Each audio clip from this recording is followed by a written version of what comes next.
You will hear two tourism students, called Natalie and Dave, talking about the tourism case study they are doing. First, you have some time to look at questions 21 to 26.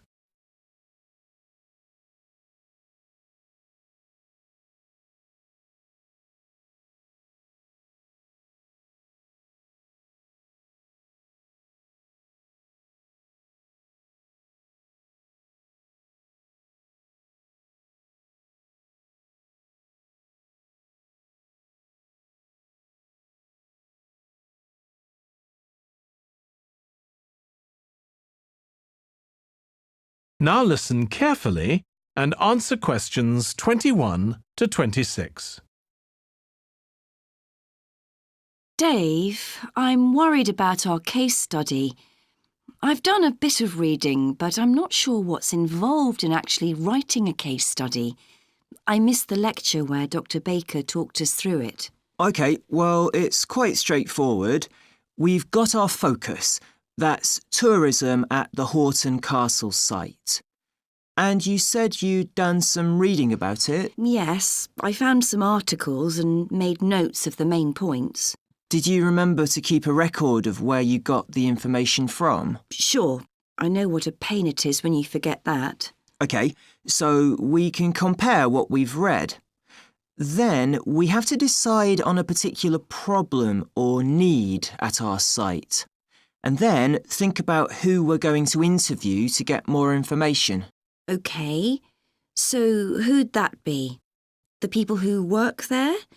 And presumably some of the tourists too? Yes, both those groups. So we'll have to go to the site to do that, I suppose. But we might also do some of our interviewing away from the site. We could even contact some people here in the city, like administrators involved in overseeing tourism. OK, so we'll need to think about our interview questions and fix times and places for the meetings.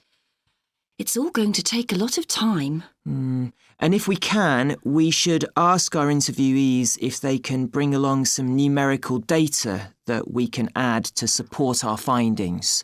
And photographs? I think we have plenty of those already. But Dr. Baker also said we have to establish with our interviewees whether we can identify them in our case study or whether they want to be anonymous. Oh, I wouldn't have thought of that. OK, once we've got all this information, I suppose we have to analyse it. Yes, put it all together and choose what's relevant to the problem we're focusing on, and analyse that carefully to find out if we can identify any trends or regularities there. That's the main thing at this stage, rather than concentrating on details or lots of facts. OK, and then once we've analysed that, what next? Well, then we need to think about what we do with the data we've selected to make it as clear as possible to our readers. Things like graphs or tables or charts. Right. Then the case study itself is mostly quite standard. We begin by presenting the problem and giving some background, then go through the main sections.